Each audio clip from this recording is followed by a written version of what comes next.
at such and such intersection and clean it, and it will last for 2 minutes. And that's all that we would know when we go there. People would flee fairly quickly because they were afraid of getting caught for picking out. So also now with all the political parties that are waiting also to find out when the elections, if they'll go ahead.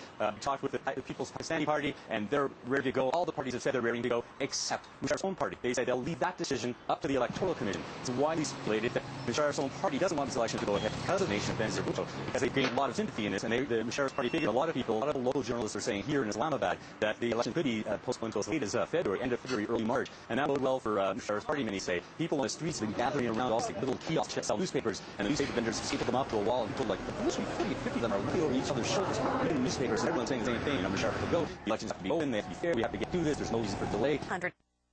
Here in Iraq, even though the Rangers and the police are very much in evidence on the streets, the violence of the past few days has all but disappeared. Even so, it does seem now that the election scheduled for the 8th of January will be postponed. Indeed, a spokesman of the Electoral Commission said it looks impossible to hold a poll on that date. Now, one reason given is that during months, about 13 polling stations were destroyed, and that's one reason given for a delay. Now, the opposition parties are against that, and of course, the main reason is they feel they'll do very well. They'll gain something of a sympathy vote after the killing of benazir Bhutto. Now, the key issue in all of this, how long a delay? Anything up to about 3 or 4 weeks, but I think the opposition parties may go for that. Anything longer, and the suspicion that this election will be put off into the long term, there could be here further agitation on the streets. In Pakistan, we're desperate for clarity. Election officials, undecided if polls can go ahead next week, are under pressure to come up with answers. The violence sparked by benazir Bhutto's assassination has subsided.